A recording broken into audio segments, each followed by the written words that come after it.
പുത്തൻ പ്രതീക്ഷകളും സ്വപ്നങ്ങളുമായി ഒരു പുതുവത്സരം കൂടി പിറന്നു. ലോകമെങ്ങും വൻ ആഘോഷങ്ങളോടെയാണ് 2016 വരവേറ്റത്. ന്യൂസിലൻഡിലെ സമോവ ദ്വീപിലാണ് ആദ്യം പുതുവർഷം എത്തിയത്.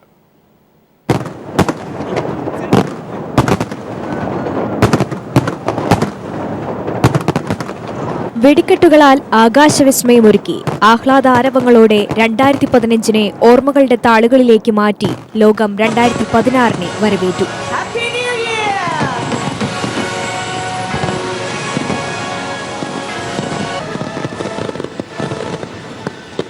ലോകത്തിന്റെ വിവിധ ഭാഗങ്ങളിൽ വ്യത്യസ്ത ആഘോഷങ്ങളോടെയാണ് പുതുവർഷത്തെ എതിരേറ്റത്. 2016 ജനുവരി 1 സൂര്യൻ ആദ്യം ഉദിച്ചുയർന്നത് ന്യൂസിലൻഡിലെ സമോവ ദ്വീപിലാണ്. ന്യൂസിലൻഡിന്റെ തലസ്ഥാനമായ ഓക്ലൻഡിന്റെ ലാൻഡ്മാർക്കായ സ്കൈ ടവറിലെ ഭീമൻ ക്ലോക്കിൽ 12 മണി തെളിഞ്ഞതോടെ പുതുവർഷാവേശം അണപൊട്ടി.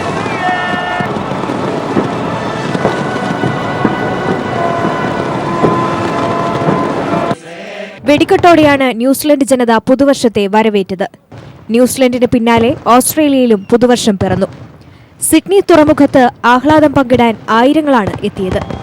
ബ്രസീലിലെ റിയോ ഡി ജനീറോയിലെ പ്രസിദ്ധമായ കോപ്പകബാന ബീച്ചിൽ ലക്ഷങ്ങൾ പുതുവർഷാഘോഷങ്ങളിൽ പങ്കെടുത്തു. ജപ്പാനിൽ ഷിൻഡോ പുരോഹിതർ പ്രത്യേക പ്രാർത്ഥനകൾ നടത്തിയാണ് പുതുവർഷത്തെ വരവേറ്റത്. പാരീസിൽ നടന്ന ആക്രമണങ്ങളുടെ പശ്ചാത്തലത്തിൽ പാരീസ്, ലണ്ടൻ, മോസ്കോ തുടങ്ങിയ രാജ്യങ്ങളിലെല്ലാം കനത്ത സുരക്ഷയിലാണ് പുതുവർഷാഘോഷങ്ങൾ നടന്നത്. ലണ്ടനിലെ വെടിക്കെട്ട് കാണാൻ 1 ലക്ഷത്തിലധികം ആളുകളാണ് എത്തിയത്. ന്യൂയോർക്കിലെ ടൈംസ് സ്ക്വയറിൽ 1 മില്യണിലധികം ആളുകളാണ് എത്തിയത്. 6000-ത്തിലധികം സുരക്ഷാ ഉദ്യോഗസ്ഥരെയാണ് ഇവിടെ നിയോഗിച്ചിരുന്നത്. ഗൾഫ് നാടുകളിലും വിപുലമായ പരിപാടികളാണ് പുതുവർഷത്തോടനുബന്ധിച്ച് സംഘടിപ്പിച്ചത്. ദുബായിലെ ബുർജ് ഖലീഫ പ്രകാശപൂരിതമായിരുന്നു. അമേരിക്കയിലാണ് ഏറ്റവും അവസാനം പുതുവർഷം പിറന്നത്.